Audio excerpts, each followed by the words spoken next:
ಎಲ್ಲರಿಗೂ ನಮಸ್ಕಾರ. I am god, god is great. ಈ ಒಂದು ಡೈಲಾಗ್ ಕೇಳಿದ ತಕ್ಷಣ ನಮ್ಗೆ ಉಪೇಂದ್ರ ಅವರ ಸಿನಿಮಾ ನೆನಪಾಗುತ್ತೆ. ಈ ಸಿನಿಮಾ ರಿಲೀಸ್ ಆಗಿ 25 ವರ್ಷಗಳಾಗಿವೆ. ಈ ಸಿನಿಮಾದ ಡೈಲಾಗ್ ಅನ್ನ ಇಟ್ಕೊಂಡು ಒಂದು ಸಿನಿಮಾ ಕನ್ನಡದಲ್ಲಿ ರೆಡಿ ಆಗಿದೆ. ನವೆಂಬರ್ 7ಕ್ಕೆ ಈ ಸಿನಿಮಾ ರಿಲೀಸ್ ಆಗ್ತಿದ್ದು, ಈ ಸಿನಿಮಾದ ನಟ ನಿರ್ದೇಶಕ ರವಿ ಗೌಡ ಅವರು ಜೊತೆಗೆ ಹೀರೋಯಿನ್ ವಿಜೇತಾ ಪಾರಿಕ್ ಅವ್ರು ನಮ್ ಜೊತೆ ಇದ್ದಾರೆ. ಬನ್ನಿ ಈ ಸಿನಿಮಾ ಬಗ್ಗೆ ಕೇಳೋಣ. ನಮಸ್ಕಾರ. ನಮಸ್ಕಾರ. Welcome to Karnataka. ಎಲ್ಲರೂ ನಮಸ್ಕಾರ. Thank you, so sweet of you. Sir, ಹೇಗ್ ಅನಿಸ್ತಿದೆ ನವೆಂಬರ್ 7ಕ್ಕೆ ಸಿನಿಮಾ ರಿಲೀಸ್ ಆಗ್ತಿರುವಂತದ್ದು? ಚೆನ್ನಾಗಿ ಅನ್ನಿಸ್ತಿದೆ, ಬಟ್ ಹೇಗ್ ಅನ್ನಿಸ್ತಿದೆ ಅಂತ ಕೂತು ಯೋಚನೆ ಮಾಡಿ ಆ ಫೀಲ್ ತಗೊಳ್ಳೋಷ್ಟು ಟೈಮ್ ಸಿಗ್ತಾ ಇಲ್ಲ.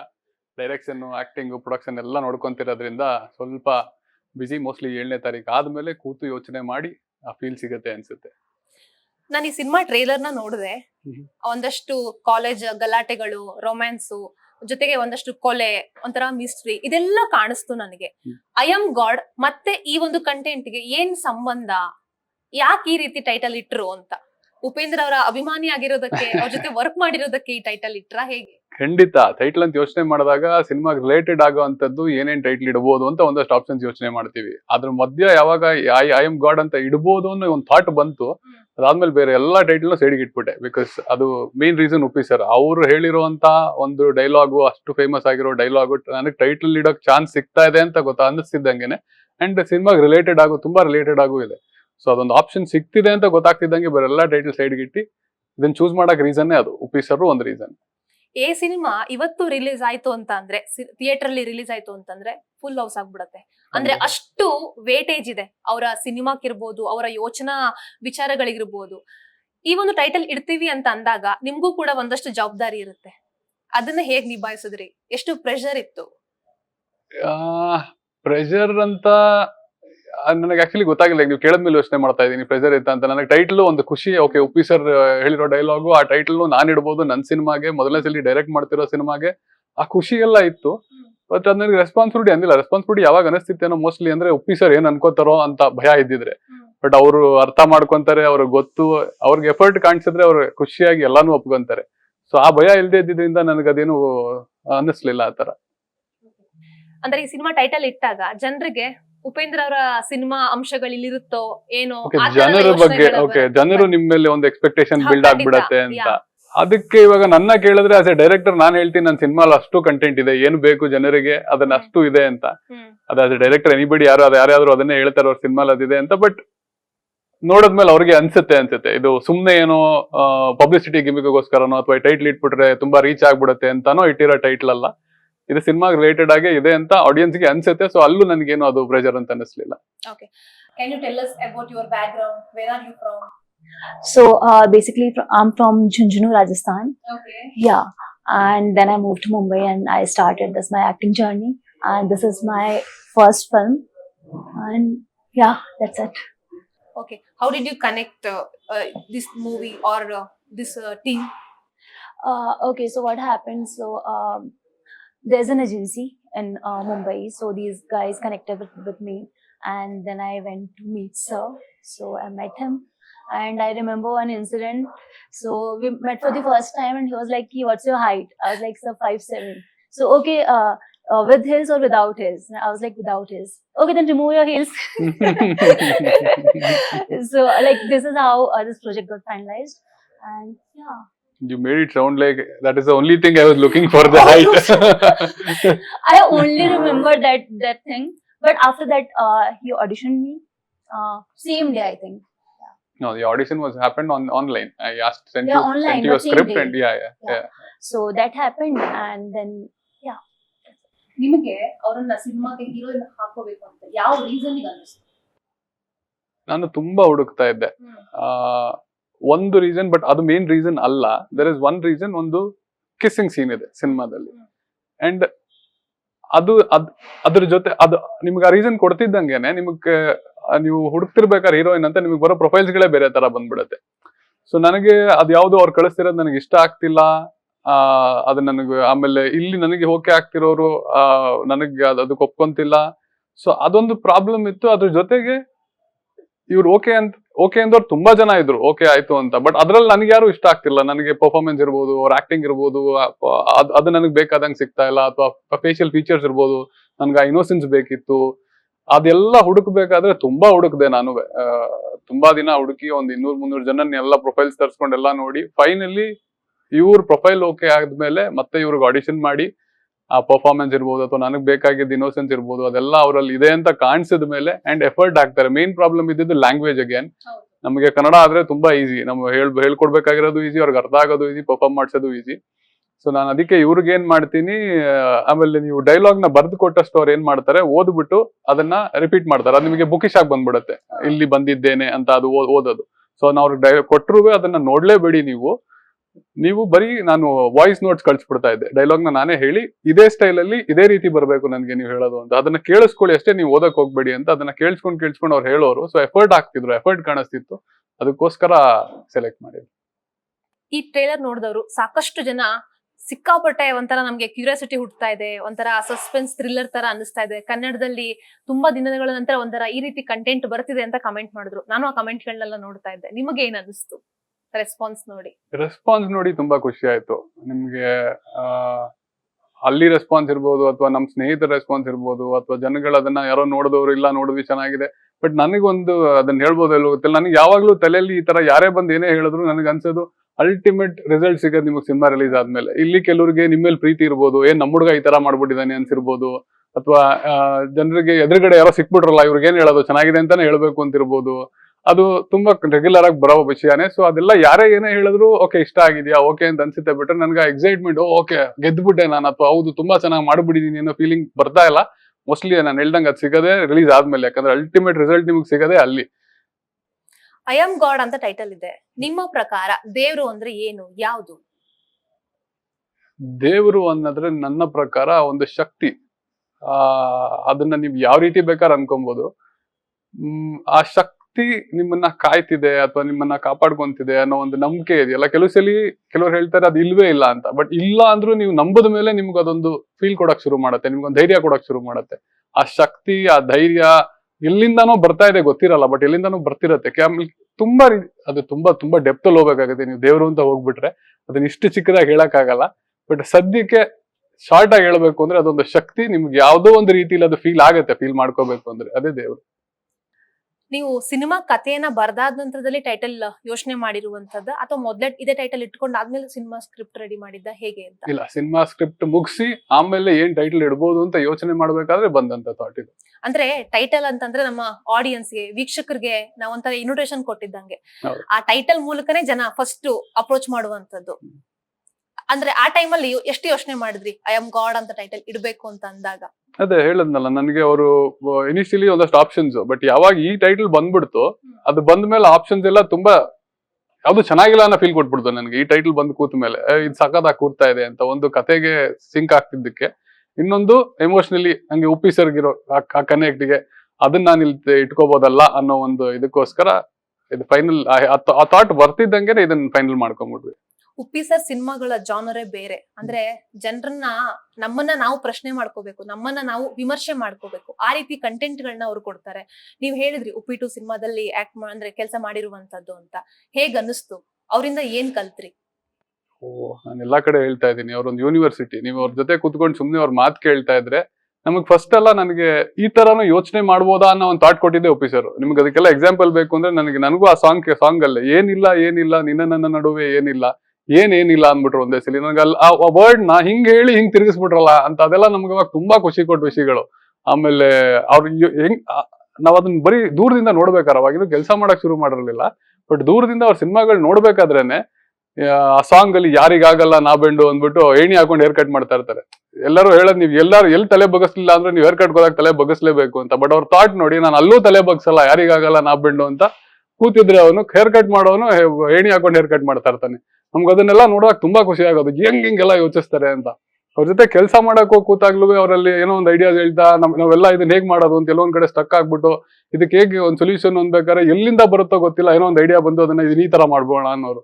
ನಮ್ಗದ್ ನೋಡಕ್ ಖುಷಿ, ಇದು ಎಲ್ಲಿಂದ ಬಂತು ಅವ್ರಿಗೆ. ನಾವೆಲ್ಲ ಕೂತ್ಕೊಂಡು ಸುತ್ತ ಯೋಚಿಸ್ತಾ ಇದೀವಿ, ಏನಾರು ಒಂದು ಹೇಳ್ಬೇಕು ಇದಕ್ಕೆ, ನಮಗೂ ಖುಷಿ ಅಲ್ವಾ. ಅವ್ರಿಗೆ ಅವ್ರು ಏನೋ ಒಂದು ಸ್ಟಕ್ ಆದಾಗ ನಾವು ಅದಕ್ಕೊಂದು ಸೊಲ್ಯೂಷನ್ ಕೊಟ್ಬಿಟ್ರೆ ಶಬಾಷ್ ಅಂದ್ರೆ ಒಂದು ಖುಷಿ ಸಿಗುತ್ತೆ ಅಂತ. ಬಟ್ ನಮ್ ತಲೆಗೆ ಏನೂ ಬರದೇ ಇರೋದು ಅವ್ರ ತಲೆಗೆ ಬರುತ್ತೆ. ಅದು ಹೀಸ್ ಬ್ಲೆಸ್ಡ್. ಅದು ಹೇಳಂದಲ್ಲ, ಅವ್ರೊಂದು ಯೂನಿವರ್ಸಿಟಿ, ಅಲ್ಲಿಂದ ಕಲಿಯಕ್ಕೆ ಅವ್ರ ಥಾಟ್ ಪ್ರೊಸೆಸ್ಗಳು, ಆಮೇಲೆ ಏನಕ್ಕೆ ಹಂಗೆ ಯೋಚನೆ ಮಾಡಿದ್ರು. ಅಂಡ್ ತುಂಬಾ ಸ್ವೀಟ್ ಆಗಿ ನಿಮ್ಗೆ ನಮ್ಮ ತಪ್ಪುಗಳಿರ್ಬೋದು ಅಥವಾ ನಾವು ಕೇಳಿದಾಗ ಏನೋ ಅಷ್ಟು ಬಿಸಿ, ಅವ್ರು ಎಷ್ಟೇ ಬಿಸಿ ಇದ್ರು ಶೂಟ್ ಮಧ್ಯದಲ್ಲಿ ನಾವೇನೋ ಒಂದು ಕೇಳಿದಾಗ ಅದನ್ನ ಎಕ್ಸ್ಪ್ಲೇನ್ ಮಾಡಿ ಅರ್ಥ ಮಾಡಿಸೋರು, ಆ ತಾಳ್ಮೆ ಅದೆಲ್ಲ ತುಂಬಾ ಕಲ್ತಿದ್ದೀನಿ ಅವರಿಂದ. How was your first impression when you read the script? I just loved it. So I read the script because sir translated the whole script in English. So dialogues were written in the Kannada, and below that there was a meaning of that particular dialogue. So I read the whole script, and you won't believe it, sir. I don't know if you know this or not. So I read the script like 3 times in a single day, Oh. and then again second day I read it. So Is that because you didn't like the script or you liked it so much? I liked it so much. Okay. So that's why. So I just loved it. Okay. What is the difference between Bindu and Vijeta? They both are poles apart. Like they have few similarities, but not much. So Bindu is like fully opposite to. We both are. We have like 1 or 2 same things. That is like our energy levels are like quite same. And apart from that, like yeah, I think only one thing is same. Bindu and Vijeta. Yeah, that's it. Otherwise, we are poles apart. Okay. What is the main message of this film? ಒಂದು ನಿಮಗೆ when there is a character who is ಅವನಿಗೆ ತುಂಬಾ ಇಷ್ಟಪಡೋರನ್ನ ಅವ್ನು ಯಾರ್ಯಾರನ್ನ ಇಷ್ಟಪಡ್ತಾನೆ ಅದು ಅವ್ನ responsibility, ಅವ್ನ ಜವಾಬ್ದಾರಿ, ಅವ್ನ್ ಕಾಪಾಡ್ಕೊಬೇಕು ಅಂತ ಇರೋ ಒಬ್ಬ ವ್ಯಕ್ತಿಗೆ ಅವ್ನು ಇಷ್ಟಪಡೋರಿಗೆ ತೊಂದರೆ ಆದಾಗ ಅವ್ನು ಹೇಗೆ ಅದನ್ನ ಹ್ಯಾಂಡಲ್ ಮಾಡ್ತಾನೆ, ಹೇಗೆ ಅದನ್ನ ಟ್ಯಾಕಲ್ ಮಾಡ್ತಾನೆ ಅನ್ನೋದು ಒಂದಾದ್ರೆ, ಇನ್ನೊಂದು ಸೈಡು ಇನ್ನೊಂದು ಕ್ಯಾರೆಕ್ಟರ್ ಅಲ್ಲಿ ನಿಮ್ಗೆ ಆ ಕ್ಯಾರೆಕ್ಟರ್ಗೆ ನಾನೇ ದೇವ್ರು ಅನ್ಕೊಂಡು ಮಾಡ್ತಿರೋ ಒಂದಷ್ಟು ಕೆಲಸಗಳು, ನಾನೇ ಅಲ್ಟಿಮೇಟ್ ಪವರ್ ಅಂತ ಅನ್ಕೊಂಡು ಮಾಡ್ತಿರೋ ಒಂದಷ್ಟು ಕೆಲಸಗಳು ಆ ಕ್ಯಾರೆಕ್ಟರ್ ಮಧ್ಯ ಈ ಕಾನ್ಫ್ಲಿಕ್ಟ್ ಹೇಗಿರುತ್ತೆ ಅನ್ನೋದನ್ನ, ಕಾನ್ಫ್ಲಿಕ್ಟ್ ವಿಷಯನೇ ನಿಮಗೆ ಅಲ್ಟಿಮೇಟ್ ಕೊನೆಯಲ್ಲಿ ಸಿಗೋ ಇದನ್ನ ನೀವು ಮೂವಿಲೇ ನೋಡ್ಬೇಕು. ಯಾಕಂದ್ರೆ ಇಲ್ಲಿ ಹೇಳ್ಬಿಟ್ರೆ ಅದನ್ನ ತುಂಬಾ ವಿಷಯ ಒಂಥರ ರಿವೀಲ್ ಆದಂಗ ಆಗ್ಬಿಡುತ್ತೆ. ಸೊ ಅದನ್ನ ಸಿನಿಮಾಲೇ ನೋಡ್ಬೇಕು ನೀವು. ಈ ಹಿಂದೆ ಧ್ವಜ ಸಿನಿಮಾದಲ್ಲಿ ಆಕ್ಟ್ ಮಾಡಿದ್ರಿ. ಹೌದು. ಆ ಸಿನಿಮಾದ ಗೆಟಪ್ ಇದಕ್ಕೂ ತುಂಬಾ ಡಿಫ್ರೆನ್ಸ್ ಇದೆ. ಹೇಗೆ ರೆಡಿ ಆದ್ರಿ? ಯಾವ ರೀತಿ ತಯಾರಿಗಳಿತ್ತು? ಆ ಸಿನಿಮಾ ಕ್ಯಾರೆಕ್ಟರ್ ಹಂಗಿತ್ತು, ಹಳ್ಳಿ ಕ್ಯಾರೆಕ್ಟರು. ಆಮೇಲೆ ಅದು ಆಕ್ಚುಲಿ ರೀಮೇಕ್, ಧನುಷ್ ಅವ್ರ ಸಿನಿಮಾ ಕೊಡಿ ಅಂತ ಹೇಳಿ ಅದು ರೀಮೇಕ್ ಮಾಡಿದ್ದು. ಸೊ ನನಗೆ ಅವ್ರ ಲುಕ್ನ ಅಲ್ಲೂ ನಾನು ಲಾಸ್ಟ್ ಟೈಮ್ ಆ ಸಿನಿಮಾ ರಿಲೀಸ್ಗೂ ಮುಂಚೆ ಪ್ರೆಸ್ ಮೀಟಲ್ಲಿ ಮಾತಾಡಿದಾಗ್ಲೂ ಹೇಳಿದ್ದೆ, ಅದು ನನಗೊಂದು ಕಾಪಿ ರೈಟಿಂಗ್ ಬುಕ್ ಇದ್ದಂಗಿತ್ತು ಅಂತ. ಅಂದ್ರೆ ಅಲ್ಲಿ ಏನ್ ಮಾಡಿದಾರೆ ನಾ ಅದನ್ನ ಕಾಪಿ ಮಾಡಿದ್ದೆ ಅಷ್ಟೇ. ಇವಾಗ ನೀವು ಚಿಕ್ಕ ಮಕ್ಳಿಗೆ ಕೊಟ್ರೆ ಒಂದು ಬುಕ್ ಅಲ್ಲಿ ನೋಡ್ಕೊಂಡು ಬರಿ ಅಂತ ಹೇಳ್ತಾರೆ, ಮೇಲೇನೋ ಏನಿದೆ ಅದನ್ನ ನೋಡ್ಕೊಂಡು ಬರಿ ಅಂತ. ನಾನು ಆ ಸಿನಿಮಾಲ್ ಮಾಡಿದ್ದಷ್ಟೇ. ಅವ್ರೇನ್ ಮಾಡಿದ್ದಾರೆ ಅದನ್ನ ನೋಡ್ಕೊಂಡು ನಾನು ಮಾಡಕ್ ಟ್ರೈ ಮಾಡಿದೆ. ಅಂಡ್ ಅದನ್ನು ನಾನು ಮಾಡಿದ್ದು ಕಲಿಯಕ್ಕಷ್ಟೇ. ನನಗೆ ಕಲಿಯಕ್ ಬೇಕಿತ್ತು. ಓಕೆ ಇದನ್ನೆಲ್ಲ ಈ ತರ ಮಾಡ್ತಾರ, ಓಕೆ ಈ ತರ ಬರೀತೀರಾ ಅನ್ನೋ ತರ. ಸೊ ಅದನ್ನ ಕಲಿಯಕ್ಕೆ ನಾನು ಮಾಡಿದ್ದು ಅಂತಾನೆ ಅವಾಗ್ಲೂ ಹೇಳಿದ್ದೆ. ಅಲ್ಲಿ ಆ ಕ್ಯಾರೆಕ್ಟರ್ ಲುಕ್ ಇದ್ದಿದ್ದೆ ಹಾಗೆ, ಧನುಷ್ ಅವ್ರ ಕ್ಯಾರೆಕ್ಟರ್ ಹೇಗಿತ್ತು ಅದನ್ನ ಮ್ಯಾಚ್ ಮಾಡೋಣ ಅಂತ ಹೇಳಿ ನಾವು ಅಲ್ಲಿ ಲುಕ್ ಟ್ರೈ ಮಾಡಿದ್ದು. ಬಟ್ ಇಲ್ಲಿಗೆ ಬಂದಾಗ ನಿಮ್ಗೆ ಕಾಲೇಜ್ ಅಂತ ಹೇಳ್ತಿದ್ದಂಗೆ ನಿಮ್ಗೆ ಆ ಲುಕ್ ಬೇಕು, ನಿಮ್ಗೆ ಆ ಫೀಲ್ ಕೊಡ್ಬೇಕು. ಕಷ್ಟ ಇವಾಗ ಕಾಲೇಜ್ ತುಂಬಾ ಯಂಗ್ ಆಗಿರೋ ಫೀಲ್ ಬರಕ್ಕೆ ಅಂತ ಹೇಳಿ ಅದಕ್ಕೆ ಅಂತ ಹೇಳಿ ಆ ಲುಕ್ ನ ಕ್ರಿಯೇಟ್ ಮಾಡ್ಕೊಂಡು ಅಚೀವ್ ಮಾಡಿದ್ದು. ಓಕೆ.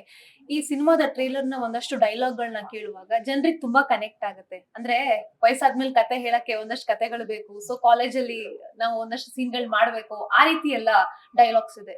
ಹೇಗೆ ಇತ್ತು ಪ್ರಿಪ್ರೇಷನ್? ಅಂದ್ರೆ ಯಾವ್ದನ್ನ ತುಂಬಾ ಫೋಕಸ್ ಮಾಡಿದ್ರಿ ಸಿನಿಮಾದಲ್ಲಿ? ಸಿನಿಮಾ ಅಂದ್ಮೇಲೆ ನೀವು ಎಲ್ಲದಕ್ಕೂ ಫೋಕಸ್ ಮಾಡ್ಬೇಕಾಗಿದೆ. ನೀವು ಡೈಲಾಗ್ ವಿಷಯ ಹೇಳಿದ್ದಕ್ಕೋಸ್ಕರ ಹೇಳ್ತೀನಿ, ನನ್ಗೆ ಬರಿಬೇಕಾದ್ರೆ ಬರ್ತಿತ್ತು. ಅಂದ್ರೆ ಏನು ನನಗೆ ಇವಾಗ ಏನ್ ಕನ್ವೆ ಮಾಡ್ಬೇಕು ಅಂತ ಗೊತ್ತಿದೆ, ಈ ವಿಷಯ ಹೇಳ್ಬೇಕು. ಬಟ್ ಇದನ್ನ ನೀವು ಆಡಿಯನ್ಸ್ಗೆ ಇವಾಗ ನೀವು ಹೇಳಿದ್ರಲ್ಲ ಅವ್ರಿಗೆ ಇಷ್ಟ ಆಗ್ತಿದೆ ಅಂತ, ಆ ರೀತಿ ಹೇಳೋದು ಹೇಗೆ ಅಂತ ಯೋಚನೆ ಮಾಡಿದಾಗ ನಿಮ್ಗೆ ಆ ಡೈಲಾಗ್ಸ್ ಗಳು ಬರುತ್ತೆ. ಹಂಗೆ ಯೋಚನೆ ಮಾಡಿ ಮಾಡಿ ಮಾಡಿ ಬರ್ದಿರೋ ಡೈಲಾಗ್ಸ್. ಸೊ ಅದಕ್ಕೆ ಒಂದ್ ಸ್ವಲ್ಪ ನಿಮಗೆ ಅದ್ರಲ್ಲಿ ಇರೋದು ವರ್ಕ್ ಆಗ್ತಿದೆ ಅನ್ಸುತ್ತೆ. ಅಂಡ್ ಅದೇನ್ ತುಂಬಾ ಹೀರೋಯಿಕ್ ಆಗಿ ಅಥವಾ ಓವರ್ ದ ಟಾಪ್ ಡೈಲಾಗ್ಸು ಅಲ್ಲ, ಕ್ಯಾಶುವಲ್ ಆಗಿ ಎಲ್ರಿಗೂ ಮನ್ಸಿಗೆ ಬರೋ ಫೀಲಿಂಗ್ ಅಷ್ಟೇ. ಅದು ಆ ಫೀಲಿಂಗ್ ನ ಎಕ್ಸ್ಪ್ರೆಸ್ ಮಾಡಿದೆ ಒಂದು ಡೈಲಾಗ್ ಅಲ್ಲಿ. ನೀವು ಆಕ್ಟರು, ಡೈರೆಕ್ಟರು, ಇದು ಎಷ್ಟು ಹೆಲ್ಪ್ ಆಗುತ್ತೆ ಒಂದು ಸಿನಿಮಾ ಅದ್ಭುತವಾಗಿ ಮೂಡಿ ಬರೋದಕ್ಕೆ? ಡೈರೆಕ್ಟರ್ ವಿಷನ್ ನ ನೀವು ಆಕ್ಟರ್ ಆಗಿರೋದಕ್ಕೆ ಆದಷ್ಟು ಈಸಿಯಾಗಿ ತೆರೆ ಮೇಲೆ ತರಬಹುದು ಕೂಡ. ಹೌದು, ಈಸಿ ಒಂದ್ ಕಡೆ ಆದ್ರೆ ನಿಮಗೆ ಆಕ್ಟ್ ಮಾಡಕ್ ಹೋಗಕ್ಕೂ ಮುಂಚೆನೆ ನಿಮ್ಗೆ ಗೊತ್ತು ನಿಮ್ ಕ್ಯಾರೆಕ್ಟರ್ ಏನ್ ಮಾಡ್ಬೇಕು ಅಂತ. ಅದು ಈಸಿ ಒಂದ್ ಕಡೆ ಆದ್ರೆ ಆಕ್ಟ್ ಮಾಡ್ಬೇಕಾದ್ರೆ ನಿಮ್ ತಲೆಯಲ್ಲಿ ತುಂಬಾ ಓಡ್ತಾ ಇರುತ್ತೆ. ಬರೀ ಡೈರೆಕ್ಷನ್ ಅಲ್ಲದೆ ಪ್ರೊಡಕ್ಷನ್ ಒಂಚೂರು ಪೂರ್ತಿ ಮ್ಯಾನೇಜ್ ಮಾಡಿದೀನಿ. ಸೊ ಅಲ್ಲೇನೋ ಒಂದು ಬಂದಿಲ್ಲ, ಅಲ್ಲಿ ಯಾರೋ ಏನೋ ಪ್ರಾಬ್ಲಮ್ ಆಗಿದೆ. ಸೊ ಅದ್ರ ಮಧ್ಯ ಎಲ್ಲ ಪರ್ಫಾರ್ಮೆನ್ಸ್ಗೆ ನನ್ಗೆ ಅದೊಂದೇ ಯೋಚನೆ ಇದ್ದಿದ್ದು. ಆಕ್ಟಿಂಗು ಇವಾಗ ನನ್ನ ತಲೆಯಲ್ಲಿ ಏನೇ ಪ್ರಾಬ್ಲಮ್ ಇದ್ದು ಅಲ್ಲಿಂದ ನಾನು ಏನೇ ಸೆಟಲ್ ಮಾಡ್ತಾ ಇದ್ರು ಸ್ಕ್ರೀನ್ ಮೇಲೆ ಕಾಣಿಸ್ಕೊಂಬಾರ್ದು. ಅದು ಸ್ಕ್ರೀನ್ ಮೇಲೆ ಬಂದ್ಬಿಟ್ರೆ ಅವಾಗ ಫೇಲ್ ಆಗ್ಬಿಡ್ತೀನಿ ಅಂತ ಒಂದು ಥಾಟ್ ಇತ್ತು. ಸೊ ಅದಷ್ಟು ಎಫರ್ಟ್ ಹಾಕಿದ್ದೀನಿ. ಅದು ಮತ್ತೆ ಆಡಿಯನ್ಸ್ ನೋಡಿ ಹೇಳ್ಬೇಕು ಅದು ಸ್ಕ್ರೀನ್ ಮೇಲೆ ಕಾಣಿಸಿದ್ಯೋ ಇಲ್ವೋ ಅಂತ. ಅದು ಈಸಿ ಜೊತೆಗೆ ಕಷ್ಟನೂ ಆಯ್ತು. ಅಂಡ್ ಮೇನ್ಲಿ ಅದು it is not by choice. ನನಗೆ ನಾನೇ ಡೈರೆಕ್ಟ್ ಮಾಡಬೇಕು, ನಾನೇ ಕತೆ ಮಾಡಬೇಕು, ನಾನೇ ಆಕ್ಟ್ ಮಾಡಬೇಕು ಅಂತ ಇರ್ಲಿಲ್ಲ. ಆಕ್ಟಿಂಗ್ ಒಂದು ಮಾಡಬೇಕು ಅನ್ನೋ ಆಸೆ ಇತ್ತು. ಬಟ್ ಅದಕ್ಕೋಸ್ಕರ ಸ್ಕ್ರಿಪ್ಟ್ ಹುಡ್ಕೊಂಡು ಹೋದಾಗ ಒಳ್ಳೆ ಸ್ಕ್ರಿಪ್ಟ್ ಸಿಗ್ತಾ ಇರ್ಲಿಲ್ಲ. ಓಕೆ ತುಂಬಾ ಟ್ರೈ ಮಾಡಿದೆ, ಆಮೇಲೆ ಸರಿ ಕೂತ್ಕೊಂಡು ಬರ್ದು ಬಿಡೋಣ, ನಾನು ಸ್ವಲ್ಪ ಸೋಂಬೇರಿನೇ, ಬಟ್ ಹೆಂಗೋ ಕೂತ್ಕೊಂಡು ಬರ್ದು ಬಿಡೋಣ ಅಂತ ಎಲ್ಲೂ ಸಿಗ್ತಾ ಇಲ್ವಲ್ಲ ಅಂತ ಹೇಳಿ ಬರೆಯಕ್ ಕೂತು ಸ್ಕ್ರಿಪ್ಟ್ ಬರೆದ್ವಿ. ಸ್ಕ್ರಿಪ್ಟ್ ಮುಗಿದ ಮೇಲೆ ಫ್ರೆಂಡ್ ಕೇಳಿ ಡೈರೆಕ್ಟ್ ಮಾಡ್ಸೋಣ ಅನ್ನೋ ಪ್ಲಾನ್ ಇತ್ತು. ಸೊ ಅದು ಏನಾಯ್ತು, ನೀವು ಸೆಟ್ ಅಲ್ಲಿ ನಿಮ್ ಕತೆನ ಇನ್ನೊಬ್ರು ಕೊಟ್ಟು ಡೈರೆಕ್ಟ್ ಮಾಡಿಸ್ಬೇಕಾದ್ರೆ ಅವ್ರು ಒಂದ್ ಸ್ವಲ್ಪ ನೀವ್ ಯೋಚನೆ ಮಾಡಿ ಬರೀತಾ ಇರ್ಬೇಕಾದ್ರೆ, ಇವಾಗ ಇವ್ರು ಈ ಕಡೆ ಕಾಲ ಆ ಕಡೆ ಹಾಕೊಂಡ್ ಕೂತಿರೋ ಒಂದ್ ಸಣ್ಣ ಡಿಫ್ರೆನ್ಸ್ ಇರ್ಬೋದು. ಅದನ್ನ ಉಲ್ಟಾ ಹಾಕೊಂಡಿದ್ರು ನನಗ್ ಬರೀತಾ ಅವರು ನಾನು ರೈಟ್ ಲೆಗ್ ನ ಲೆಫ್ಟ್ ಲೆಗ್ ಮೇಲೆ ಹಾಕೊಂಡಿದ್ದಾರೆ ಅಂತ ಯೋಚನೆ ಮಾಡಿ ಬರ್ತಿದ್ರೆ, ಡೈರೆಕ್ಟ್ ಅದನ್ನ ಉಲ್ಟಾ ಮಾಡಿಸ್ಬಿಟ್ರೆ ನಂಗೆ ಸುಮ್ಮನೆ ಕೂರಕ್ಕಾಗಲ್ಲ, ನಾನು ಮಧ್ಯೆ ಹೋಗ್ಬಿಡ್ತೀನಿ. ಇಲ್ಲ ಈ ತರ ಅಲ್ಲ, ನೀವು ಈ ತರ ಮಾಡಿ. ಒಂದು ಎಕ್ಸಾಂಪಲ್ ಹೇಳಿದೆ, ಆ ತರ ಸಣ್ಣ ಪುಟ್ಟ ಏನೇ ಇದ್ರು ನೀವು ನನಗಲ್ಲಿ ಮಧ್ಯಕ್ಕೆ ಹೋಗ್ಬೇಕು ಅನ್ಸುತ್ತೆ. ಮಧ್ಯಕ್ಕೆ ಹೋದಾಗ ಏನಾಗುತ್ತೆ, ಅದು ಆ ಡೈರೆಕ್ಟರ್ಗೂ ಹಿಂಸೆ. ಒಂದ್ಸಲಿ ಎರಡ್ಸಲಿ ಓಕೆ ಆಯ್ತು, ಅವನೇ ಕತೆ ಬರ್ದಿರೋದು, ಅವನೇ ಹೀರೋ ಅಂತ ಅವರು ಓಕೆ ಅನ್ಬೋದೇನೋ. ಬಟ್ ಅದಾದ್ಮೇಲೆ ಅವ್ರಿಗೂ ಕೋಪ ಬರಕ್ ಶುರು ಆಗುತ್ತೆ, ಎಲ್ಲದಕ್ಕೂ ಮಧ್ಯ ಬರ್ತೀಯೇನೆ ಅಂತ. ಅದ್ರ ಜೊತೆಗೆ ಆರ್ಟಿಸ್ಟ್ ಗಳು ಯಾರು ಇರ್ತಾರೆ, ಆರ್ಟಿಸ್ಟ್ಗೂ ಡೈರೆಕ್ಟರ್ ಏನೋ ಒಂದು ಹೇಳೋದು, ಮತ್ತೆ ನಾನ್ ಮಧ್ಯ ಒಂದು ಹೋಗೇನೋ ಹೇಳೋದು, ಆ ತರ ಅಲ್ಲ ಅಂತ ಅದು ಎನ್ವೈರನ್ಮೆಂಟ್ ನ ಹಾಳು ಮಾಡ್ಬಿಡುತ್ತೆ ಅನ್ನಿಸ್ತು. ಸೊ ಕಷ್ಟ ಆದ್ರೂ ಪರವಾಗಿಲ್ಲ, ಡೈರೆಕ್ಷನ್ ಮಾಡ್ಬಿಡೋಣ ಅಂತ ಹೇಳಿ ಮಾಡಿದ್ದಷ್ಟೇ. ಅದು ನಾಟ್ ಬೈ ಚಾಯ್ಸ್, ಅದು ಆಗೋಯ್ತು. ಎಷ್ಟು ಟೈಮ್ ತಗೊಂಡ್ರಿ ಸ್ಕ್ರಿಪ್ಟ್ ಬರೆಯೋದಿಕ್ಕೆ? ಸ್ಕ್ರಿಪ್ಟ್ ಬರೆಯೋದಕ್ಕೆ ಆಯ್ತು ಆಲ್ಮೋಸ್ಟ್ 1.5 years ಆಯ್ತು ಅನ್ಸುತ್ತೆ. ಅಂದ್ರೆ ದಿನಾ ಕುತ್ಕೊಂಡು ಅದನ್ನೇ ಮಾಡ್ತಿದ್ವಿ ಅಂತಲ್ಲ, ಬಟ್ ಅದ್ರ ಮೇಲೆ ವರ್ಕ್ ಮಾಡಿ ಮಾಡಿ ಮಾಡಿ ಅದು ಕಂಪ್ಲೀಟ್ ಆಗಿ ಓಕೆ ಸ್ಕ್ರಿಪ್ಟ್ ರೆಡಿ ಇದೆ, ಶೂಟ್ ಹೋಗ್ಬೋದು ಅಂತ ನನಗ್ ಅನ್ಸಿದ್ದು ಆಲ್ಮೋಸ್ಟ್ 1.5 years ಆಗೋಯ್ತು. ಸ್ಕ್ರಿಪ್ಟ್ ಬರೆದಾಗ ಅಂದ್ರೆ ನಮ್ಗೊಂದ್ ಸ್ವಲ್ಪ ಸಮಾಧಾನ ಅನ್ನೋದು ಕೆಲವೊಂದ್ಸಲ ಸಿಗಲ್ಲ. ಇನ್ನೊಂದಷ್ಟು ಇಂಪ್ರೂವೈಸೇಷನ್ ಮಾಡಬಹುದಾ, ಇನ್ನೂ ಏನಾದ್ರು ಆಡ್ ಮಾಡಬಹುದಾ, ಜೊತೆಗೆ ನಾವು ಕನೆಕ್ಟ್ ಆಗಿರ್ಬೇಕಾಗಿರೋದು, ರೀಚ್ ಆಗ್ಬೇಕಾಗಿರೋದು ವೀಕ್ಷಕರಿಗೆ. ಅಲ್ಲೊಂದಷ್ಟು ಗೊಂದಲಗಳೆಲ್ಲ ಆಗುತ್ತೆ. ನಿರ್ದೇಶಕನಾಗಿ ಎಷ್ಟು ಸವಾಲುಗಳಿತ್ತು? ಸ್ಕ್ರಿಪ್ಟ್ ಆಕ್ಚುಲಿ ನೀವು ಸ್ಕ್ರಿಪ್ಟ್ ಬರ್ದಾಗ ಏನಾಗುತ್ತೆ, ನೀವು ತುಂಬಾ ಕಾನ್ಫಿಡೆಂಟ್ ಆಗಿರ್ತೀರಾ, ಇಲ್ಲ ನೀವು ಸಿನಿಮಾಗೆ ಹೋಗಕ್ಕೆ ಆಗಲ್ಲ. ಆ ಸ್ಕ್ರಿಪ್ಟ್ ಬರ್ದಿದ್ದ ಟೈಮಲ್ಲಿ ಎಂಡ್ ಆಯ್ತಲ್ಲ, ಅಲ್ಲಿ ನೀವು ಎಲ್ಲರ ಜೊತೆ ಜಗಳ ಆಡ್ಬಿಡ್ತೀರಾ, ಯಾರು ಸರಿ ಇಲ್ಲ ಅಂದ್ರೆ ಇಲ್ಲ ಇದೇ ಕರೆಕ್ಟು ಅಂತ. ನಿಮ್ಗೆ ಆ ಡೌಟ್ ಬರೋದು ಸಿನಿಮಾ ಮುಗೀತಾ ಹೋದಂಗೆ. ಅದು ನೋಡಿ ನೋಡಿ ನೋಡಿ ನೋಡಿ ನಿಮಗೆ ವರ್ಕ್ ಆಗೋ ಚುರು ಕಡಿಮೆ ಆಗ್ಬಿಟ್ಟಿರುತ್ತೆ. ನೀವು ಬರ್ದಿರೋ ಡೈಲಾಗ್ಗಳು ನಿಮ್ಗೆ ವರ್ಕ್ ಆಗ್ತಿಲ್ಲ, ನೀವು ಬರ್ದಿರೋ ಸೀನ್ಗಳು ನಿಮ್ಗೆ ವರ್ಕ್ ಆಗ್ತಿಲ್ಲ. ಆ ತರ ಆದಾಗ ನಿಮ್ಗೆ ಆ ಪಾಯಿಂಟ್ ಅಲ್ಲಿ ಒಂದ್ ಸ್ವಲ್ಪ ಡೌಟ್ ಬರೋಕ್ ಶುರು ಆಗುತ್ತೆ. ಬಟ್ ಅಗೇನ್ ಅದೆಲ್ಲ ಮುಗಿದು ಮತ್ತೆ ನೀವು ಅದನ್ನ ಸ್ಕ್ರೀನ್ ಮೇಲೆ ಆರ್ ಆಗಿ ಅದೆಲ್ಲ ಆಗಿ ನೋಡಿದ್ಮೇಲೆ ಅವಾಗ ಗೊತ್ತಾಗುತ್ತೆ, ಓಕೆ ಆ ಕಾನ್ಫಿಡೆನ್ಸ್ ವಾಪಸ್ ಬಂದ್ಬಿಡುತ್ತೆ. ಸೊ ಅಲ್ಲಿ ನನಗೆ ಏನು ಜಾಸ್ತಿ ಡೌಟ್ ಇರಲಿಲ್ಲ. Okay, is there a particular scene you are most proud of, or what makes you what makes you special for it? What makes it special The for first you? scene we shot in Kerala. So that scene. Okay. So it was like completely. That was our padale scene. That was the first scene. Yeah. You can see. Yeah. So that scene is like completely against me. I have never seen like such kind of thing in my life, and I think it was completely new. So That that's is the why that location scene, also. location also, and like everything, the whole environment, the whole Hmm. scene, and whatever was happening there. So everything. So that's why that scene is very special to me. And yeah, I can't reveal ಅದು more than Athirappilly that. Kerala Athirappilly waterfalls ಅಲ್ಲಿ shoot ಮಾಡಿದ್ದು ಮೇಲೆ ಅದು ಅವ್ರ first day shoot. ಅವ್ರ ಶೂಟಿಗೆ ಬಂದಾಗ್ಲೇ ಅಲ್ಲಿ ಕರ್ಕೊಂಡು ಹೋಗ್ಬಿಟ್ಟಿದೆ. ಅದು ರವಿಶಂಕರ್ ಸರ್ ಡೇಟ್ಸ್ ಇತ್ತು ಅವತ್ತು ಅಂತ ಹೇಳಿ, ಸೊ ಅದನ್ನ ಹೇಳ್ತಾ ಇದ್ದಾರೆ. That day Ravi Shankar sir complimented me that you are doing so well. Maybe. How is Bengaluru? How is Kannadigas? Yeah. When they speak, it feels like they are so rude. But when I That's spent because like, you don't understand the language. no. It's not about the understanding the language. It's about the How tone. it sounds. Yeah. So it sounds rude, but these Kannadiga people, they are so sweet. They are so good, and I can say like now I have like this team. They are my family, and like whenever the Bangalore comes in my mind, so first of all this team comes in my mind. So thank you to all of you again. Okay, did you watch any Kannada film? Yes, but I don't remember the name. Sir, what is that? Few movies ಅವಾಗ್ಲೇ ನಾವು ಮಾಡ್ಬೇಕಾದ್ರೆ ಒಂದಷ್ಟು ನೋಡಿ ಅಂತ ಹೇಳಿ ನೋಡ್ಸಿದ್ದು. Yeah, you only Okay. told me. So I don't remember the name, but I like them. Okay, ಈ ಒಂದು ಸಿನಿಮಾದಲ್ಲಿ ನಿವೇದಿತಾ ಗೌಡ ಅವರು ಒಂದು ಸಾಂಗ್ ನಲ್ಲಿ ಕಾಣಿಸ್ಕೊಂಡಿರುವಂತದ್ದು, ಲಿರಿಕ್ಸ್ ಕೂಡ ಬರೆದ್ರಿ. ಆ ಲಿರಿಕ್ಸ್ ಬರೆಯುವಾಗ ಏನ್ ಥಾಟ್ ಇತ್ತು ಸರ್? ಲಿರಿಕ್ಸ್ ಬರೀವಾಗ ಅದನ್ನ ನಿವೇದಿತ ಅವ್ರು ಮಾಡ್ತಾರೆ ಅನ್ನೋ ಐಡಿಯಾನೇ ಇರ್ಲಿಲ್ಲ. ಅದು ಲಿರಿಕ್ಸ್ ಬರ್ದಿದ್ದು ನಮಗೆ ಆ ಸಿಚುವೇಶನ್ಗೆ ಅಲ್ಲಿ ಬರೋ ಸಾಂಗ್ಗೆ ಅದು ಬೇಕಿತ್ತು ಅಂತ ಹೇಳಿ ಲಿರಿಕ್ಸ್ ಬರ್ದಿದ್ದು. ಬರ್ದಾದ್ಮೇಲೆ ಯಾರು ಅಂತ ಹೇಳಿ ಅಗೇನ್ ತುಂಬಾ ಜನನ ನಾವು ಅಪ್ರೋಚ್ ಮಾಡ್ತಾ ಇದ್ವಿ, ಮಾಡ್ಬೋದಾ ಅಂತ ಹೇಳಿ. ನಿವೇದಿತಾ ಅವ್ರನ್ನ ಥಾಟ್ ಬಂದ್ರು ಅಪ್ರೋಚ್ ಮಾಡಿರ್ಲಿಲ್ಲ, ಯಾಕಂದ್ರೆ ಜನ ಅದನ್ನ ಸುಮ್ನೆ ಪರ್ಸನಲ್ ಆಗಿ ಏನೋ ತಗೊಳಕ್ ಹೋಗ್ಬಾರ್ದು ಅವ್ರ ಸಿಚುವೇಶನ್ಗೂ ಅದಕ್ಕೂ ಅಂತ ನಾವು ಅಪ್ರೋಚ್ ಮಾಡಿರ್ಲಿಲ್ಲ. ಇನ್ಫ್ಯಾಕ್ಟ್ ನಾನು ಚಂದನ್ ಅವ್ರನ್ನ ಅಪ್ರೋಚ್ ಮಾಡಿದ್ದೆ, ನೀವು ಹಾಡಿ ಈ ಸಾಂಗ್ಗೆ, ನೀವು ಈ ಸಾಂಗ್ ಹಾಡ್ಬಿಟ್ಟು ನೀವೇ ಅದ್ರಲ್ಲಿ ಪರ್ಫಾರ್ಮ್ ಮಾಡಿ ಅಂತ ಹೇಳಿ. ಅವರು ಇಲ್ಲ ನನಗೆ ಇದಿರೋ ಸ್ಟೈಲ್ ಬೇರೆ ತರ ಇದೆ, ನನ್ ಸಿಂಗಿಗೆ ಅದಕ್ಕೆ ಸರಿ ಹೋಗಲ್ಲ ಅಂತ ಹೇಳಿದ್ರು. ಅದಾದ್ಮೇಲೆ ನಾವು ಸುಮಾರು ಜನನ ಹುಡುಕ್ತಾ ಇದ್ವಿ. ಸುರಾಗಿದ್ದಾರೆ ನನ್ನ ಫ್ರೆಂಡ್ ಸಾಧು ಸರ್ ಮಗ, ಅವರು ಹೇಳಿದ್ರು ಹಿಂಗೆ ನಿವೇದಿತಾ ಅವ್ರಿಗೆ ಹೇಳೋಣ ಅಂತ. ಆಗ್ಲೂ ನಾವ್ ಹೇಳಿದ್ದು ಇಲ್ಲ, ಅದು ಸುಮ್ನೆ ಮತ್ತೆ ಅವ್ರಿಗೆ ನೆಗೆಟಿವ್ ಆಗಿ ಏನೋ ಪ್ರಾಬ್ಲಮ್ ಆಗ್ಬಾರ್ದು, ಬೇಡ ಅಂತ. ಒಂದ್ಸಲಿ ಕೇಳೋಣ, ಅವ್ರಿಗೆ ಓಕೆ ಅಂದ್ರೆ ಮಾಡ್ಲಿ. ದೆನ್ ಅವ್ರು ಮಾತಾಡಿದ್ರು. ಅವರು ಓಕೆ ಮೀಟ್ ಮಾಡೋಣ ಅಂತ ಹೇಳಿ ಸ್ಟುಡಿಯೋಗೆ ಬಂದ್ರು. ಸ್ಟುಡಿಯೋಗೆ ಬಂದು ಅವ್ರಿಗೆಲ್ಲ ಎಕ್ಸ್ಪ್ಲೈನ್ ಮಾಡಿ ಅಂಡ್ ಲಿರಿಕ್ಸ್ನು ಕೊಟ್ಟು ಅವ್ರಿಗೆ ನಾನು ನೀಟಾಗಿ ಲಿರಿಕ್ಸು ಎಲ್ಲ ಓದಿ ಅವ್ರಿಗೆ ಹೇಳಿದೆ ಈ ತರ ಇದೆ ಪರವಾಗಿಲ್ವಾ ಅಂತ. ಅವರು ಚಿಲ್ಡ್ರನ್ ಅವ್ರು ತಲೆ ಕೆಡಿಸ್ಕೊಳ್ಳಲ್ಲ. ಅವ್ರು ನನ್ಗೆ ಅವ್ರ ಅದನ್ನ ನೋಡಿ ನನ್ಗೆ ಖುಷಿ ಆಯ್ತು. ಯಾಕಂದ್ರೆ ಯಾರಿಗೆ ನೀವು ಹೋಗಿ ಏನೇ ಹೇಳಿದ್ರು ಅಯ್ಯೋ ಈ ತರ ಇದೆ, ನನ್ ಬಗ್ಗೆ ಏನ್ ಅನ್ಕೊಂತಾರೆ, ನನ್ ಬಗ್ಗೆ ಏನಾಗುತ್ತೆ ಅಂತೆಲ್ಲ ಅದ್ ಕ್ಯಾಶುವಲ್. ನಾನು ಅದನ್ನೇ ಅನ್ಕೊಂಡು ಅಪ್ರೋಚ್ ಮಾಡಿರ್ಲಿಲ್ಲ ಅವ್ರನ್ನ. ಬಟ್ ಅವ್ರು ತುಂಬಾ ಸ್ಪೋರ್ಟಿವ್ ಆಗಿ ತಗೊಂಡ್ರು.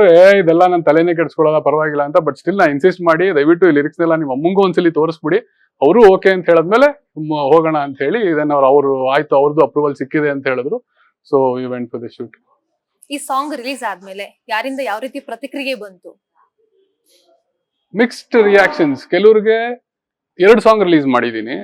ಒಂದ್ ಸೆಟ್ ಆಫ್ ಕ್ರೌಡ್ಗೆ ಫಸ್ಟ್ ಸಾಂಗ್ ತುಂಬಾ ಇಷ್ಟ ಆಗ್ತಿದೆ, ಇನ್ನೊಂದ್ ಸೆಟ್ ಆಫ್ ಕ್ರೌಡ್ಗೆ ಸೆಕೆಂಡ್ ಸಾಂಗ್ ತುಂಬಾ ಇಷ್ಟ ಆಗ್ತಿದೆ.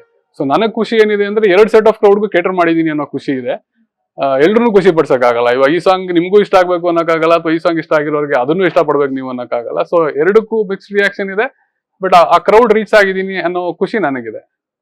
ಒಂದು ಸಿನಿಮಾ ಜನರಿಗೆ ರೀಚ್ ಆಗ್ಬೇಕು ಅಂತಂದ್ರೆ ಏನೇನು ಅಂಶಗಳಿರ್ಬೇಕು ಈ ಒಂದು ಸಮಾಜದಲ್ಲಿ ಅಂತ ನಿಮ್ಗೆ ಅನ್ಸುತ್ತೆ, ಅಥವಾ ಇವತ್ತಿನ ಕಾಲಮಾನದಲ್ಲಿ?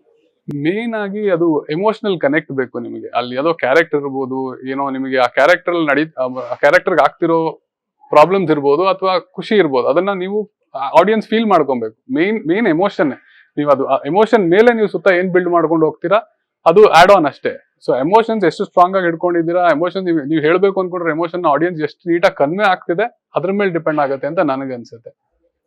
ರವಿಶಂಕರ್ ಅವರು, ಅರುಣಾ ಬಾಲರಾಜ್ ಅವರು, ಅವಿನಾಶ್ ಸರ್ ಎಲ್ಲರೂ ನಿಮ್ಮ ಸಿನಿಮಾದಲ್ಲಿ ಆಕ್ಟ್ ಮಾಡಿರುವಂತದ್ದು. ಇವರಿಗೆ ನೀವ್ ಯಾವುದೇ ರೀತಿಯ ಪಾತ್ರವನ್ನ ಕೊಟ್ಟರು ಕೂಡ ಹೊರಕಾಯ ಪ್ರವೇಶ ಮಾಡ್ತಾರೆ, ಅದಕ್ಕೆ ಜೀವ ತುಂಬ್ತಾರೆ. ಇವರೆಲ್ಲರ ಪಾತ್ರಗಳನ್ನ ಸರಿದೂಗಿಸ್ಕೊಂಡು ಹೋಗ್ಬೇಕು, ಅಷ್ಟು ವೇಟೇಜ್ ಕೊಡ್ಬೇಕು ಪಾತ್ರಕ್ಕೆ. ಇದು ಎಷ್ಟು ಸವಾಲಾಗಿತ್ತು? ಇಲ್ಲ, ನಿಮಗ್ ಬರೀತಾನೆ ನೀವು ಒಂದು ಕ್ಯಾರೆಕ್ಟರ್ ಬರ್ದಾದ್ಮೇಲೆ ಇದಕ್ಕೆ ಯಾರು ಅಂತ ಯೋಚನೆ ಮಾಡ್ಬೇಕಾದ್ರೆ ಇವ್ರುಗಳ ಹೆಸರು ಬರ್ತಿದ್ದಂಗೆ ನಿಮ್ಗೆ ಒಂಥರ ಡೌಟ್ ಕ್ಲಿಯರ್ ಆಗ್ಬಿಡುತ್ತೆ. ನನ್ಗೇನ್ ಬೇಕದ್ ಕೊಡ್ತಾರೆ ಅಂತ. ಅಲ್ಲಿ ಇವ್ ಕೇಳಿ ತೆಗಿಸ್ಬೋದಾ, ಇದನ್ನ ಮಾಡಿಸ್ಬೋದಾ, ನನ್ ಕ್ಯಾರೆಕ್ಟರ್ ಈ ತರ ಇದೆ, ಆ ಯೋಚನೆಗಳೇ ಬರಲ್ಲ. ಯಾಕಂದ್ರೆ ಅವ್ರಿಗೆಲ್ಲ ಅಷ್ಟು ಎಕ್ಸ್ಪೀರಿಯನ್ಸ್ ಇದೆ. ಅಂಡ್ ರವಿಶಂಕರ್ ಸರ್ ಅವ್ರ ಸ್ಕ್ರೀನ್ ಮೇಲೆ ಬಂದು ಅವ್ರ ವಾಯ್ಸ್ ಆಚೆ ಬಂದ್ರೇನೆ ಜನಕ್ಕೆ ಒಂಥರ ಅದನ್ನ ಓಕೆ ಇದು ಸಿನಿಮಾ ಅಂತಾರೆ. ಇವಾಗ ನನ್ ಸ್ಕ್ರೀನ್ ಮೇಲೆ ನನ್ನನ್ನ ಇವ್ರನ್ನ ನೋಡಿ ಹೊಸಬ್ರು ಇರೋದ್ರಿಂದ ಅವ್ರಿಗೆ ಅದು ಸಿನಿಮಾ ಅನ್ನಿಸದೇ ಇರ್ಬೋದು, ಬಟ್ ಅವ್ರ ಎಂಟರ್ ಆಗ್ತಿದ್ದಂಗೆ ಓಕೆ ಇವಾಗ ಇದು ಸಿನಿಮಾ ಅನ್ನೋ ಫೀಲ್ ಕೊಟ್ಬಿಡ್ತಾರೆ ಅವರು. ಸೊ ಅಲ್ಲಿ ಜಾಸ್ತಿ ಕಷ್ಟ ಅನ್ಸಲ್ಲ. ಇವಾಗ ಆಕ್ಟಿಂಗ್ ಬರ್ದೇ ಇರೋರ್ಗೆ ಅದು ಯೋಚನೆ ಮಾಡ್ಬೇಕೇನೋ. ಅವ್ರಿಗೆ ನೀವು ಏನೇ ಬರೆದ್ರು ಆಕ್ಟ್ ಮಾಡ್ತಾರೆ. ಅಂಡ್ ಬರಿಬೇಕಾದ್ರೆ ನಾನು ಇವ್ರಿಗೆ ಅಂತ ಬರ್ದಿದ್ದಲ್ಲ ಅಲ್ಲ. ಸೊ ನನಗವಾಗ ಪ್ರೆಷರ್ ಗೊತ್ತಾಗಿಲ್ಲ. ಬರದಾದ್ಮೇಲೆ ಓಕೆ ಈ ಕ್ಯಾರೆಕ್ಟರ್ ಇವ್ರು ಮಾಡ್ಲಿ ಅಂತ ಹೇಳಿದಾಗ ಅದಕ್ಕೆ ಅದ್ರಲ್ಲಿ ಅಲ್ಲಿ ಡೌಟೇ ಬರಲ್ಲ ನಿಮ್ಗೆ. ಅವ್ರ ಕೈಲಿ ಮಾಡಕ್ ಆಗತ್ತಾ ಇಲ್ವಾ ಅನ್ನೋ ಡೌಟೇ ಇರಲ್ಲ. ಕಾಲೇಜ್ ಕತೆಗಳು ಜೊತೆಗೆ ಸಸ್ಪೆನ್ಸು, ಕೊಲೆ, ಲವ್ ಸ್ಟೋರಿ ಇದೆಲ್ಲ ಆಂಗಲ್ ನ ಟಚ್ ಮಾಡ್ಕೊಂಡು ಬಂದಿದ್ದೀರಾ ಸಿನಿಮಾದಲ್ಲಿ. ಒಂಥರ ವೀಕ್ಷಕರಿಗೆ ಫುಲ್ ಎಂಟರ್ಟೈನ್ಮೆಂಟ್ ಅಂತ ಹೇಳ್ಬೋದು. ಇದಿಷ್ಟನ್ನ ಬ್ಯಾಲೆನ್ಸ್ ಮಾಡೋದು ಎಷ್ಟು ಸವಾಲಿನ ಕೆಲಸ ಅಂತ. ರೈಟಿಂಗ್ ಅಲ್ಲಿ ಇದೆಲ್ಲ ಬೇಕು ನನ್ಗೆ ಅಂತ ಹೇಳಿ ಆಮೇಲೆ ಬ್ಯಾಲೆನ್ಸ್ ಮಾಡಕ್ ಹೋಗ್ಲಿಲ್ಲ. ಸ್ಟಾರ್ಟ್ ಮಾಡ್ಕೊಂಡು ಹೋಗಿದ್ದು. ಈ ಸ್ಟಾರ್ಟ್ ಮಾಡ್ಕೊಂಡು ಹೋದ್ಮೇಲೆ ಈ ಕ್ಯಾರೆಕ್ಟರ್ಗೆ ಈ ವಿಷಯ ನಡಿಬೇಕು ಅಂಡ್ ಇದು ಎಮೋಷನಲಿ ಸ್ಟ್ರಾಂಗ್ ಆಗಿ ಫೀಲ್ ಆಗ್ಬೇಕು ಅಂದಾಗ ಅದ್ ಯಾವ ರೂಟ್ ಕರ್ಕೊಂಡು ಹೋಗುತ್ತೆ ಆ ರೂಟಲ್ಲಿ ಹೋಗಿದ್ದು. ಕಾಲೇಜ್ದು ಬೇಕು ಇದು ಬೇಕು ಅಂತ ಮುಂಚೆನೆ ಪ್ಲಾನ್ ಮಾಡಿದ್ದಲ್ಲ. ಅದು ಸ್ಕ್ರಿಪ್ಟ್ ಹೆಂಗ್ ಡಿಮಾಂಡ್ ಮಾಡ್ಕೊಂಡು ಹೋಯ್ತು ಹಂಗ್ ಬರ್ಕೊಂಡು ಹೋಗಿದ್ದು. ಈ ಸಿನಿಮಾ ಬಗ್ಗೆ ವೀಕ್ಷಕರಿಗೆ ಏನ್ ಹೇಳಕ್ ಇಷ್ಟಪಡ್ತೀರಾ? ಪರ್ಟಿಕ್ಯುಲರ್ ಆಗಿ ಯಾವ್ದಾದ್ರು ಒಂದ್ ವಿಷಯದ ಬಗ್ಗೆ ನಾನು ಹೇಳ್ಬೇಕು, ಕನ್ವೆ ಮಾಡ್ಬೇಕು ಅಂತ ಅಂದ್ರೆ? ಇಲ್ಲ, ಸಿನಿಮಾ ಬಗ್ಗೆ ಆಕ್ಚುಲಿ ನಾನೇನು ಹೇಳಕ್ ಇಷ್ಟಪಡಲ್ಲ. ಸಿನಿಮಾ ಬಗ್ಗೆ ನೀವು ಅವ್ರು ಥಿಯೇಟರ್ಲ್ಲೇ ನೋಡ್ಲಿ. ನಾನು ಅವ್ರ ಹತ್ರ ಕೇಳ್ಕೊಳ್ಳೋದು ಒಂದೇ, ವೀಕ್ಷಕರನ್ನ ಡೈರೆಕ್ಟ್ ಆಗಿ ಕೇಳ್ಕೊಂಡ್ಬಿಡ್ತೀನಿ. ಎಲ್ರಿಗೂ ಒಂದು ಮನವಿ, ನೀವು ಸಿನಿಮಾನ ಬಂದು ನೋಡಿ, ನಾನು ಸಿನಿಮಾ ತುಂಬಾ ಚೆನ್ನಾಗಿ ಮಾಡ್ಬಿಟ್ಟಿದೀನಿ ಅಥವಾ ನಾವು ಕಷ್ಟಪಟ್ಟು ಮಾಡಿದೀವಿ, ನೀವು ದಯವಿಟ್ಟು ಬಂದು ನೋಡಿ, ಫಸ್ಟ್ ಡೇನೆ ಬಂದು ನೋಡಿ ಅಂತ ನಾನು ಖಂಡಿತ ಹೇಳಲ್ಲ. ಯಾಕಂದ್ರೆ ಫಸ್ಟ್ ಡೇ ನಾನೇ ಹೊಸಬ್ರು ಸಿನಿಮಾಗೆ ಹೋಗಲ್ಲ. ಸೊ ಅದನ್ನ ಎಕ್ಸ್ಪೆಕ್ಟ್ ಮಾಡೋದು ತಪ್ಪಾಗತ್ತೆ. ನಿಮ್ಮಲ್ಲಿ ನನ್ನದು ಒಂದೇ ಒಂದು ಮನವಿ, 7ನೇ ತಾರೀಕು ನವೆಂಬರ್ 7ಕ್ಕೆ ಸಿನಿಮಾ ರಿಲೀಸ್ ಆಗತ್ತೆ. ಅವತ್ತಿಗೆ ನೀವು ಎಲ್ರಿಗೂ ಅವ್ರ ಗ್ರೂಪ್ ಅಲ್ಲಿ ಒಬ್ಬನಾದ್ರೂ ಯಾರಾದ್ರೂ ಶುಕ್ರವಾರ ಅಂದ್ರೆ ಒಂದು ಕನ್ನಡ ಸಿನಿಮಾ ನೋಡುವಂತವನು ಅಂತ ಪರಿಚಯ ಇದ್ದೇ ಇರುತ್ತೆ. ಅವ್ರಿಗೆ ಒಂದು ಕಾಲ್ ಮಾಡಿ ಇದು ಹೆಂಗಿದೆಯೋ ಸಿನಿಮಾ ಅಂತ ಒಂದು ಕ್ವೆಶ್ಚನ್ ಕೇಳ್ಬಿಡಿ ಅಷ್ಟೇ. ಅವ್ರು ಚೆನ್ನಾಗಿದೆ ಅಂದ್ರೆ ಮಾತ್ರ ಸಿನಿಮಾ ನೋಡಿ, ಇಲ್ಲ ಅಂದ್ರೆ ಬೇಡ.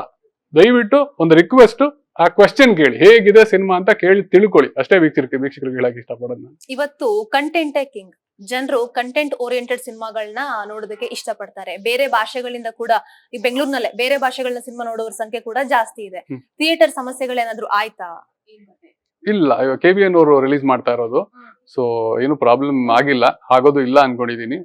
ಅವರು ಹ್ಯಾಂಡಲ್ ಮಾಡ್ತಾರೆ ಅಂಡ್ ಅವ್ರಿಗೂ ಸಿನಿಮಾ ಇಷ್ಟ ಆದ್ರೆ ಅವ್ರು ಅದನ್ನ ನಿಲ್ಸ್ಕೊಳಕ್ ಏನ್ ಬೇಕೆಲ್ಲ ಪ್ರಯತ್ನ ಮಾಡ್ತಾರೆ. ಸೊ ಪ್ರಾಬ್ಲಮ್ ಆ ತರ ಏನೂ ಆಗಿಲ್ಲ. I came across your photo with Bollywood director Karan Johar. What is the story behind that? So when I shifted to Mumbai, it was my first shoot. So it was like we shot for the title track of Coffee with Karan season 7. So it was that. So yeah, so I felt special, so I kept that picture. Okay, can you describe Karan Johar? Again, like everywhere I have this heel story. So sorry, sir.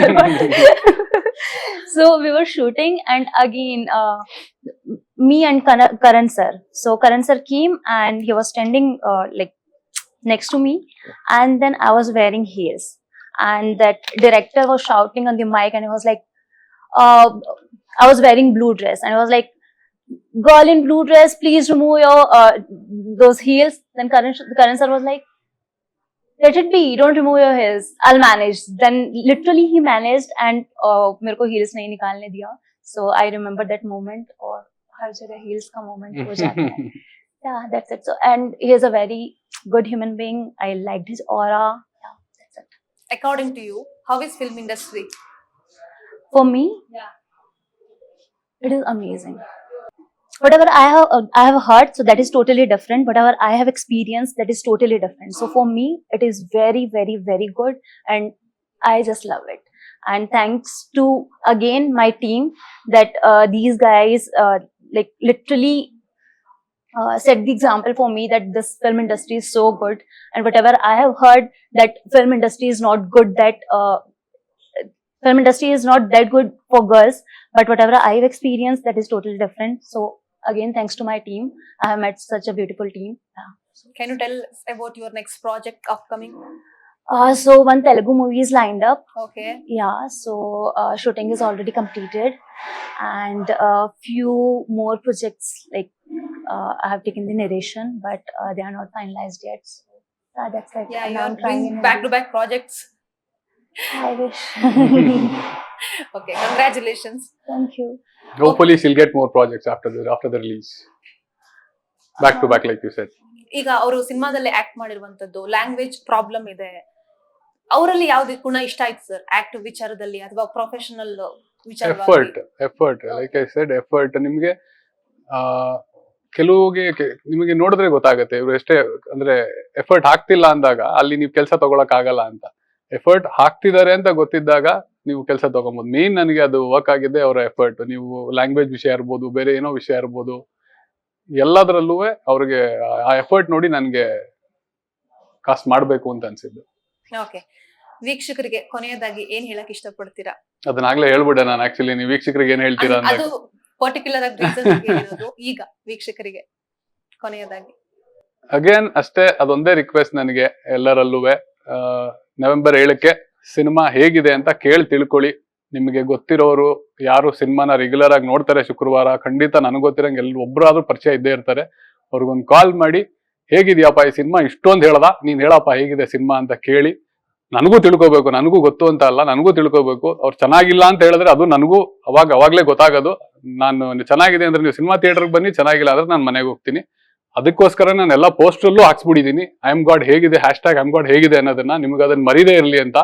ಎಲ್ಲೇ ಅದನ್ನ ನೋಡಿದಾಗ್ಲೂ ನಿಮ್ಗೆ ಅದ್ ನೆನಪಾದ್ರೆ ಹೇಗಿದೆ ಅಂತ ಒಂದ್ಸಲಿ ಕೇಳ್ಕೊಳ್ಳಿ. ಚೆನ್ನಾಗಿದೆ ಅಂದ್ರೆ ದಯವಿಟ್ಟು ಸಿನಿಮಾ ನೋಡಕ್ ಬನ್ನಿ. ಆ ಸಪೋರ್ಟ್ ಬೇಕು ನಮ್ಗೆ. ಅದಕ್ಕೋಸ್ಕರ ಕನ್ನಡ ಕಲ್ಸೋ ಅಷ್ಟು ನನಗೆ ನಿಜವಾಗ್ಲೂ ಟೈಮ್ ಸಿಗ್ತಾ ಇರ್ಲಿಲ್ಲ. ನಾನು ಬರೀ ಡೈಲಾಗ್ಗಳು, ನಮ್ ಸಿನಿಮಾ ಡೈಲಾಗ್ಗಳು ಏನಿದೆ ಅಷ್ಟು ಮಾತ್ರ ಕಲ್ಸ್ಕೊಟ್ಟಿದ್ದೀನಿ.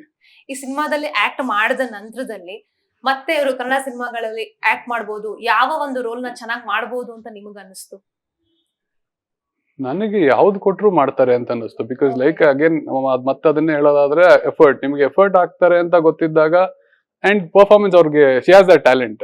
ಅವ್ರಿಗೆ ಬರೀ ಎಫರ್ಟ್ ಅವ್ರ ಕೈಲಿ ಆಗ್ತಾ ಇಲ್ಲ, ಟ್ಯಾಲೆಂಟ್ ಇಲ್ಲ ಅಂತಾನೂ ಅಲ್ಲ, ಟ್ಯಾಲೆಂಟ್ ಇದೆ, ಮಾಡ್ತಾರೆ, ಎಫರ್ಟ್ ಹಾಕ್ತಾರೆ. ಹಂಗಿದ್ದಾಗ ನೀವ್ ಏನ್ ಬೇಕಾದ್ರೂ ಮಾಡಿಸ್ಕೊಬಹುದು. Thank you sir, thank you so much. Thank you. ಇವತ್ತು ಏಷ್ಯಾನೆಟ್ ಸುವರ್ಣ ನ್ಯೂಸ್ ಜೊತೆಗೆ ಐ ಆಮ್ ಗಾಡ್ ಸಿನಿಮಾ ಬಗ್ಗೆ ಮಾಹಿತಿಯನ್ನ ಹಂಚ್ಕೊಂಡಿದ್ದೀರಾ. ನವೆಂಬರ್ 7ಕ್ಕೆ ಸಿನಿಮಾ ರಿಲೀಸ್ ಆಗ್ತಿದೆ. ಎಲ್ಲರೂ ಈ ಸಿನಿಮಾವನ್ನ ನೋಡ್ಲಿ, ಈ ಸಿನಿಮಾಗೆ ಸಕ್ಸಸ್ ಸಿಗ್ಲಿ ಅಂತ ನಾನು ಹಾರೈಸ್ತೀನಿ. Thank you so much. Thank you.